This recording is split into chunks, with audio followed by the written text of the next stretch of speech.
Well, hey there, my name's Michael. I'm with Elite Exteriors Roofing and Restoration. Today, I'm going to share with you some about our residential re-roofing process, and we're going to talk mainly just about 30-year architectural shingles and how a roof system should properly be installed from beginning to end. So whenever we do a roof replacement, we tear everything down to the decking. So we go all the way down to the substrate. That's the plywood, the boards, OSB, whatever that substrate is. We're gonna document and replace any rotten wood that we find within that substrate in the decking. So whenever we tear it off, if we find rotten wood, it'll either be included in the pricing or it'll be an additional cost depending upon how the deal goes.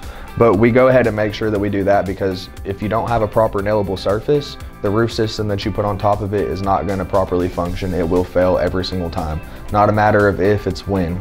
So what we prefer is 1/2-inch plywood. So what I got here, it's good stuff. Code requires a minimum of 7/16 OSB, but this is 1/2-inch plywood. That's what we prefer, okay? So the next step, once we get all the wood resecured, any rotten wood replaced, we come back with what's called Isom Water Shield. We put that in the valleys directly to the wood. It only bonds with wood. It's a self-heal, self-seal material. And so what that is, it's an additional leak barrier. It prevents condensation if ice was to build up or snow, and it's gonna make your home like an armored tank. So I have some Isom Water Shield here. This is what it looks like. We peel the back off. That bonding agent actually bonds directly with the wood with the sun's temperature. So that's some really good stuff. It's like a roof system underneath the roof system. And in the valleys, it's actually a code requirement now as well. So this has to be there. The manufacturer recommends it. It has to be there.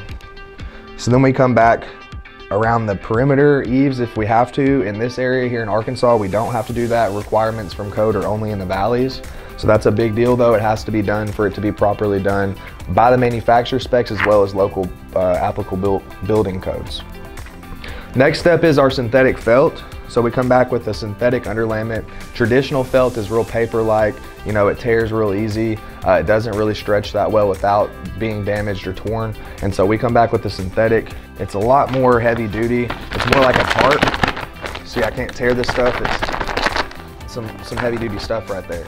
So all of the manufacturers that we do roof systems for, we use their products, they all require synthetic felt also. So that's a big part of the deal. We're also going to come back and we're going to remove all the pipe flashings, all the ventilation that currently exists, any roof to wall flashings, chimney flashings, etc.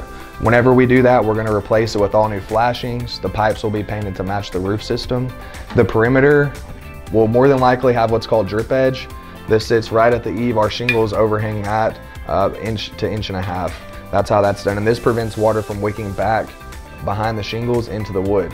If you have vinyl fascia and soffit, it may be built in. If not, this has to go there, manufacturer specs and requirements, as well as code. That's another code requirement. So once we get the synthetic felt on, next comes your starter shingles. So the perimeter gets starter. We put it all the way around the perimeter on the eaves and the rakes. The manufacturers suggest and recommend that, and to get the warranties from them, we have to do it. Next step is going to be your architectural shingles. So these are the field shingles. The field shingles are going to be what covers the majority of the surface area of the roof system, and we're talking about a 30-year shingle today.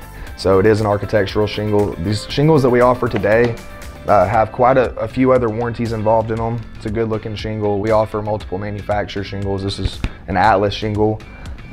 With this shingle, it comes with a 130-mile-an-hour wind warranty. It has a 10-year Scotch Guard warranty to prevent from algae, so it is an algae-resistant shingle. This will keep you from seeing streaks, if you have tree coverage, things like that. This shingle is going to be good for the entire life of it from that.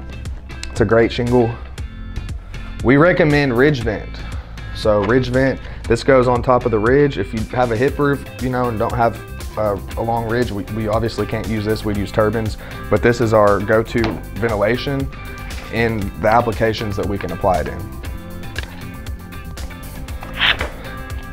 Once we put this ridge vent on, as you see here, that's installed right there, and then you get your hip and ridge shingles, which cover it and close the whole system in, and you'll have a watertight roof that'll serve you for years and years to come.